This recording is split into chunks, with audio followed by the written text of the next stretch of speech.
मुंबईमधील मुसळधार पावसामुळे अंधेरी सबवे पुन्हा एकदा पाण्याखाली गेलाय। त्यामुळे ठिकठिकाणावरील वाहतूक आता बंद करण्यात आली आहे। तर सबवे मध्ये 5 फुटांपर्यंत साधारणतः पाणी साचल्याचं पाहायला मिळतंय आणि याच परिसरामध्ये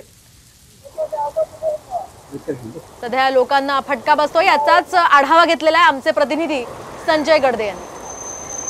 मुंबईसह पश्चिम उपनगरात आज पहाटेपासूनच मुसळधार पावसाला सुरुवात झाली आहे। परिणामी मुंबईतील जे सखल भागात या सखल भागामध्ये मोठ्या प्रमाणावर पाणी साचल्याचं देखील पाहायला मिळत आहे। अंधेरी पश्चिमेकडील जो अंधेरी सबवे आहे या सबवेमध्ये देखील रात्री 1 वाजल्यापासून या ठिकाणी पाणी साचण्यास सुरुवात झाली होती आणि परिणामी अंधेरी सबवे जो आहे तो हा सामान्य नागरिक आणि वाहन चालकांसाठी बंद करण्यात आल्याचं या ठिकाणी आपल्याला पाहायला मिळत आहे। आता मी सध्या उभा आहे अंधेरी पश्चिमेकडील जो अंधेरी पूर्व पश्चिमेला जोडणारा जो सबवे आहे या सबवे परिसरामध्ये मी उभा आहे। आपण पाहू शकतो अंधेरी सबवे खाली या ठिकाणी साधारणपणे 5 ते 6 फुटापर्यंत पाणी साचल्याचं आपल्याला पाहायला मिळत आहे।